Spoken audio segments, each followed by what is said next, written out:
दोस्तों, कैसे हैं सभी लोग। दोस्तों, कैसी चल रही है DED ID second year exam preparation. दोस्तों देखिएगा, हमारे पास टाइम बहुत कम है और हमने प्रिपरेशन स्टार्ट कर ही दी है अपने एग्ज़ाम की। अब इसे लेकर हम सिलेबस के अकॉर्डिंग मोस्ट इंपॉर्टेंट टॉपिक्स करेंगे, उसके बाद मोस्ट इंपॉर्टेंट क्वेश्चंस करेंगे। तो दोस्तों, आज का क्लास हमारा DED ID second year exam preparation पर होने वाला है, यानी कि परीक्षा की तैयारी पर बात करेंगे। और दोस्तों, जो कि हमारा 6 जुलाई को जो पेपर होगा, हमारा पेपर 8 पर्सन विद MR या ID and associated disability paper 8 है। ये पेपर का नाम है। पेपर नंबर पेपर 8 पर बात करेंगे, जिसमें हम देखेंगे most important topics and related questions. ठीक है, फॉर एग्जाम, यानी कि परीक्षा के लिए जो हमारे सिलेबस से बहुत ही ज़्यादा महत्वपूर्ण हमारे टॉपिक्स रहेंगे, उन टॉपिक्स के क्वेश्चन किस प्रकार से बनेंगे उन पर बात करने वाले हैं। देखिए दोस्तों, ये क्लास आपको इसलिए कराई जा रही है ताकि आपको अपने सिलेबस से पता चल जाए कि क्या आएगा, किस तरीके से क्वेश्चन पूछे जाएंगे, किस तरीके से क्वेश्चन आते हैं, किस प्रकार के क्वेश्चन बनते हैं और सिलेबस में क्या क्या पढ़ना महत्वपूर्ण रहेगा। क्योंकि टाइम बहुत कम है दोस्तों हमारे पास, कम समय में बेहतर तैयारी के लिए हमें किस तरीके से तैयारी करनी चाहिए, इस पर बात करेंगे। और हमने बहुत कम समय में क्या पढ़ना है, क्या सटीक पढ़ना है, सही पढ़ना है ना, केवल उसी चीज़ को ध्यान में देंगे। तो आज हम इसी पर बात करेंगे। सिलेबस के अकॉर्डिंग हमारे ऐसे कौन से मोस्ट इंपोर्टेंट टॉपिक्स हैं, जिन टॉपिक से रिलेटेड हमारे क्वेश्चन आते हैं परीक्षा में, जिन क्वेश्चन को हमने तैयार करना है, या ऐसे वे क्वेश्चंस जो हमें क्या है बहुत ही ज़्यादा मोस्ट इम्पोर्टेंट रहेंगे हमारी परीक्षा के लिए, है ना। केवल उन्हीं पर बात करेंगे, बाकी का हम और इस तरीके से तैयारी करेंगे कि उन टॉपिक्स की अच्छे से तैयारी हो जाए जिनके चांसेस 99% परीक्षा में आने की संभावना है। तो केवल आज हम उन्हीं टॉपिक पर बात करने वाले हैं पेपर 8 से कि सिलेबस के अकॉर्डिंग किन टॉपिक्स की आने की संभावना है और उनसे रिलेटेड क्वेश्चन किस प्रकार से बनते हैं। ठीक है दोस्तों, सभी जानते हैं जैसे कि हमारा न्यू एग्जाम पेपर पैटर्न जो था फर्स्ट ईयर में, सेम वही रहेगा। जैसे कि उसमें ABCD 4 पार्टों में हमारा डिवाइड कर दिया था। हमारा पेपर पैटर्न जो था, परीक्षा का प्रश्न पत्र जो था, उसको 4 पार्टों में डिवाइड कर दिया था, 4 भागों में बांट दिया था। उसके अकॉर्डिंग मोस्ट इंपोर्टेंट टॉपिक्स या क्वेश्चंस कौन कौन से हैं उन पर बात करने वाले हैं। तो दोस्तों देखिए, सिलेबस के अकॉर्डिंग यूनिट फर्स्ट पर आ जाइए आप। यूनिट फर्स्ट अपना सिलेबस ऑन कीजिए, सिलेबस खोलिए, आप सिलेबस को टिक मार्क करते जाइएगा और एक कॉपी या पेंसिल ले लीजिए, पेन ले लीजिए, ताकि आप ये कुछ क्वेश्चंस जो मैं आपको बता रही हूँ इनको आप नोट कर लीजिए और ये प्रिपेयर कर लीजिए ताकि आप परीक्षा के लिए तैयार रहें। ठीक है, सबसे पहला क्वेश्चन है यूनिट 1 से। देखिए दोस्तों, यूनिट 1.1 को लगा लीजिए, very very most important, very very most important questions. ठीक है, यूनिट 1.1 जो है आपका परीक्षा के लिए बहुत ही ज्यादा महत्वपूर्ण है। पार्ट ए के लिए भी, पार्ट बी के लिए भी, पार्ट सी के लिए भी, पार्ट डी के लिए भी। यानी कि 10 नंबर में भी इससे क्वेश्चन आएगा, 5 नंबर में भी आ सकता है, और इनमें तो आपको 1 नंबर या 2 नंबर के प्रश्न देखने को मिलते ही मिलते हैं, चाहे वो ऑब्जेक्टिव टाइप क्वेश्चन हो, मैचिंग टाइप क्वेश्चन हो, या फिलिंग द ब्लैंक्स हो, कुछ भी हो। ठीक है, तो दोस्तों क्वेश्चन है हमारा यूनिट 1.1 टॉपिक से जो हमारा क्वेश्चन बनेगा, श्वेलिनता को परिभाषित कीजिए। श्वेलिनता का मतलब है ऑटिज्म।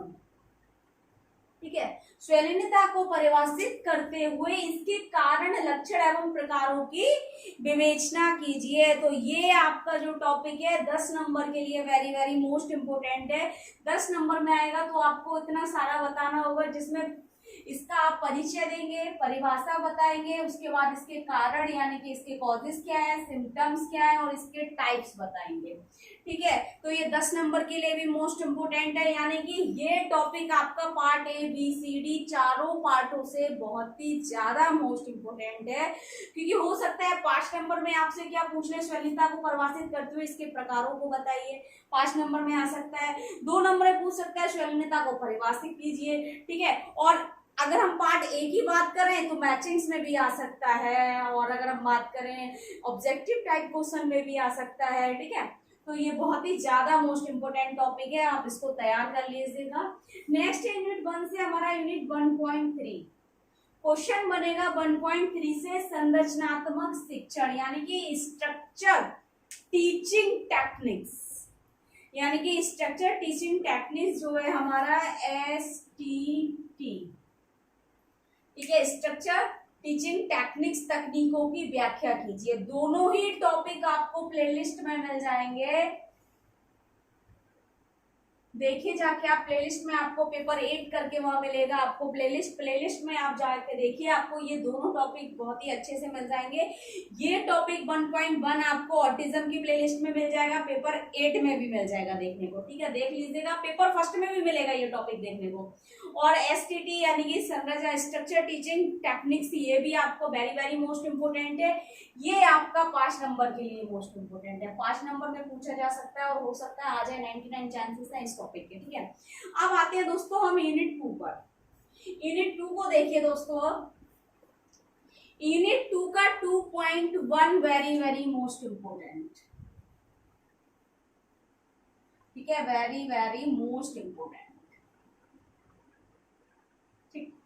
प्रमस्तकीय पश्चाघात, ठीक है, CP आएगा। CP आपको 10 नंबर में भी देखने को मिलेगा, 5 नंबर में भी देखने को मिलेगा, और हो सकता है 5 में ना पूछे, 10 नंबर में आपसे CP पूछे, क्योंकि इस पेपर से कुछ ऐसे टॉपिक्स जो हैं जो डिटेल में ही पूछता है 10 नंबर में, या तो ये, ठीक है ना, क्योंकि 5 नंबर में अगर पूछेगा, लेकिन मुझे लग नहीं रहा है 10 नंबर में पूछेगा ये टॉपिक आपसे, और पार्ट ए और पार्ट बी के लिए भी बहुत मोस्ट इंपोर्टेंट है ये, ठीक है ना।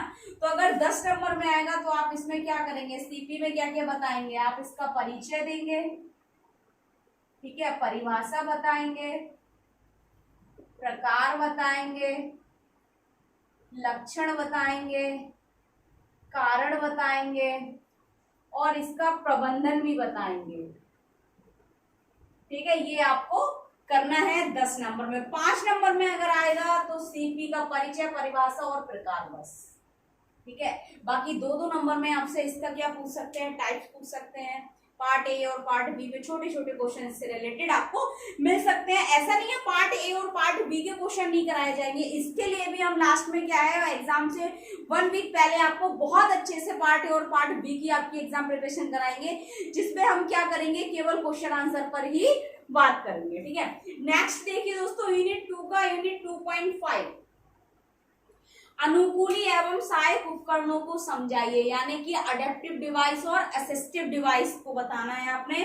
तो दोनों टॉपिक मैंने आपको करा रखे हैं, प्लेलिस्ट में जाकर आपको दोनों मिल जाएंगे, अडेप्टिव और असिस्टिव डिवाइस। और इसमें कभी कभी इन पे अंतर भी पूछ लेते हैं, ठीक है, उपयोग भी पूछ लेगा।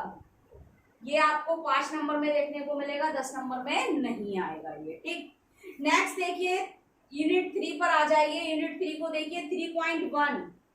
यूनिट 3.1 में मल्टीपल डिसेबिलिटी के बारे में पूछा है, वेरी वेरी मोस्ट इंपोर्टेंट है ये क्वेश्चन आपका 10 नंबर के लिए। 1 2 3 क्वेश्चन हो चुके हैं, 3 या 4 जितनी भी हमारी यूनिट्स है इनमें से कोई ना कोई एक आपको देखने को मिलेगा, ठीक है। करना हमने एक ही है केवल, बहुविकलांगता का परिचय, परिभाषा, प्रकार एवं लक्षण और प्रबंधन को विस्तार में कीजिए। अब मैं बताऊं आपको इन दोनों में से चांसेस किसके हैं, या तो आपको 10 नंबर में 3.1 से MD देखने को मिलेगा, मल्टीपल डिसेबिलिटीज, या फिर आपको CP देखने को मिलेगा। पेपर 8 में ये 10 नंबर के लिए पार्ट डी की बात करें तो इसमें आपको एक CP देखने को मिलेगा और MD देखने को मिलेगा, मल्टीपल डिसेबिलिटी, ठीक है ना, मस्कुलर डिस्ट्रोफी नहीं है यहाँ पर, ठीक है, मल्टीपल डिसेबिलिटी, बहुविकलांगता, ठीक है। तो इसमें आपने 10 नंबर में इसका परिचय, परिभाषा, प्रकार, लक्षण और प्रबंधन को विस्तार में आपने बताना है, ठीक है ना। तो ये टॉपिक भी आपको बहुत अच्छे से मिल जाएगा, करा रखा है। और देखिए 5 नंबर के लिए 3.1 देखिए मोस्ट इंपोर्टेंट टॉपिक है, संप्रेक्षण प्रशिक्षण, यानी कि कम्युनिकेशन ट्रेनिंग से आप क्या समझते हैं और इसकी इंपोर्टेंस आपको बतानी है। 5 नंबर के लिए वेरी वेरी मोस्ट इंपोर्टेंट है, यानी कि पार्ट C के लिए, ठीक। नेक्स्ट देखिए, यूनिट 4 पर आ जाइए दोस्तों। 4.1 मिर्गी की अवधारणा स्पष्ट करते हुए परिभाषित कीजिए एवं परिबंधन की तकनीकियां बताइए। 5 नंबर के लिए वेरी वेरी मोस्ट इंपोर्टेंट है, ये आपको 5 नंबर में हो सकता है आपको देखने के लिए ये मिले, और ये आता ही आता है, मिर्गी से कोई ना कोई क्वेश्चन जरूर आता है। अगर हम इसकी बात करें तो पार्ट ए में भी इसके हमें बहुत सारे क्वेश्चन देखने को मिलते हैं, पार्ट बी में भी इसके बहुत सारे क्वेश्चन देखने को मिलते हैं, ठीक है ना। तो आप इसको भी तैयार कीजिएगा। 4.2 देखिए, ADHD से रिलेटेड यूनिट 5 नंबर में आपको आएगा, 10 नंबर में नहीं आएगा। बाकी अगर हम बात करें पार्ट ए और पार्ट बी के लिए भी मोस्ट इंपोर्टेंट रहेंगे, क्योंकि इससे छोटे छोटे टर्म्स और क्वेश्चन बनते हैं डीएसटी के, वे आपसे पूछ सकता है पार्ट ए और पार्ट बी के लिए। बाकी पार्ट सी के लिए 5 नंबर का क्वेश्चन आप इसको रेडी कर लीजिए, ये टॉपिक आना ही आना है। नेक्स्ट देखिए 4.5 अति सक्रियता का परिचय, विशेषताएं, कक्षा कक्ष प्रबंधन को समझाइए। यानी कि आपका जो हाइपर एक्टिविटी है, हाइपर एक्टिविटी का इंट्रोडक्शन, डेफिनेशन, कैरेक्टरिस्टिक्स और क्लासरूम मैनेजमेंट को पूछेगा आपसे 5 नंबर के लिए। Very very most important, 10 number में नहीं आएगा, ना ए और बी पार्ट में पूछेगा। अति सक्रियता के बारे में हो सकता है 2 नंबर में इसकी परिभाषा आ जाए, अति सक्रियता को परिभाषित कीजिए। ठीक है, तो टॉपिक मैंने आपको बहुत अच्छे से करा रखा है, प्लेलिस्ट में जाकर आपको हर एक टॉपिक मिलने वाला है, ऐसा कोई टॉपिक नहीं है जो मैंने इसमें कराया नहीं है। ठीक, नेक्स्ट देखिए यूनिट 5 पर आ जाइए दोस्तों। यूनिट 5 में 5.2 देखिए डाउन सिंड्रोम। डाउन सिंड्रोम आपको 5 नंबर में मिलेगा। अगर देखो डाउन सिंड्रोम का चांसेस इतने नहीं है 5 नंबर में आने की, 50% चांसेस है, आ भी सकता है और नहीं भी आ सकता है। लेकिन अगर हम बात करें पार्ट ए की और पार्ट बी की, तो इसमें आपको समझ लिए 2-3 नंबर का यही मिलेगा आपको, डाउन सिंड्रोम से रिलेटेड क्वेश्चन पूछे जाएंगे। इसलिए इसको भी आप तैयार कर लीजिए, ताकि हमारा पार्ट ए और पार्ट बी में तो नंबर ले रहे हैं हम ज्यादा, क्योंकि एक 15 नंबर का है, एक 10 नंबर का है, तो 25 नंबर तो हमारे पार्ट ए और पार्ट बी से बन रहे हैं। टोटल हमारा 45 मार्क्स का एक क्वेश्चन पेपर। ठीक है, तो अगर ये एक एक नंबर 2-2 नंबर वाले तो क्वेश्चन ऐसे होते हैं कि हमने ये फ्री के मिलते हैं, बिना मेहनत के, बस हमको कॉन्सेप्ट क्लियर करना होता है। ठीक है ना, तो इसके लिए आपको ये टॉपिक तैयार करना होगा। बाकी 4.5.4 देखिए बौनापन, यानी कि क्रिटेनिज्म। क्रिटेनिज्म आ जाएगा, ये भी पार्ट ए और पार्ट बी के लिए मोस्ट इंपोर्टेंट है। कभी कभी 5 नंबर में ये पूछ लेता है, लेकिन लगता नहीं है। लेकिन ये टॉपिक आप रेडी कर लेना, ताकि जो हमारा 15-25 नंबर का जो पार्ट ए पार्ट बी है, इसमें हमारे जो छोटे छोटे क्वेश्चन बनेंगे, उसके लिए हमें ये टॉपिक दोनों तैयार करने हैं। ठीक है ना, बौनापन ड्वार्फिज्म मत समझ लेना, क्योंकि जो आरपीडब्ल्यूडी एक्ट में जो डिसेबिलिटीज जो एड हुई है उसमें ड्वार्फिज्म भी है। तो ड्वार्फिज्म का मतलब भी क्या है? ड्वार्फिज्म का मतलब भी बौनापन है, क्रिटेनिज्म का मतलब भी बौनापन है। तो जो ड्वार्फिज्म है और क्रिटेनिज्म में सिम्टम्स एक है, कॉजेज अलग है। ठीक है ना, इनके कॉजेज अलग है, कंडीशन अलग है, लेकिन सिम्टम्स एक जैसे नजर आते हैं हमें इनमें। ठीक है, तो इसलिए ध्यान रखना, ये क्रिटेनिज्म में पूछेगा पेपर 8 में, ड्वार्फिज्म हमारे पेपर 8 में अभी तक नहीं पूछा गया है।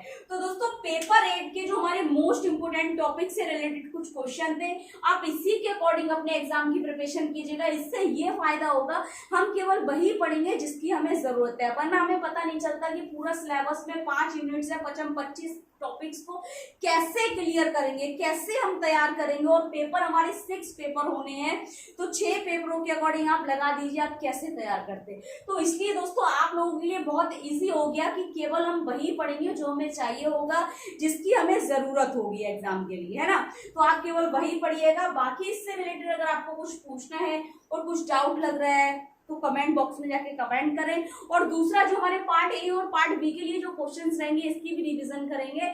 ऑल ओवर हम एग्जाम की प्रिपरेशन इतनी अच्छी करने वाले हैं, जिस तरीके से आपका फर्स्ट ईयर में रिजल्ट रहा है, किसी का 78 या 79 या 80 से नीचे किसी का परसेंटेज नहीं बना है, तो सेकेंड ईयर में भी हम कोशिश करेंगे हमारी 90% से भी ऊपर जाए। ठीक है ना, अभी भी फर्स्ट ईयर में भी 90% बनी थी कुछ की। आप मैसेज देखिएगा, आप जो कमेंट रहते हैं उन कमेंट को पढ़िएगा। ठीक है, बाकी अगर इसके अलावा कुछ समझ नहीं आ रहा है तो कमेंट बॉक्स में जाके कमेंट करें, ज्यादा से ज्यादा वीडियो लाइक करें, चैनल को सब्सक्राइब करें, बेल आइकन को प्रेस करें, ताकि नेक्स्ट आने वाली क्लास आप तक पहुंचती रहे। दोस्तों थैंक यू सो मच।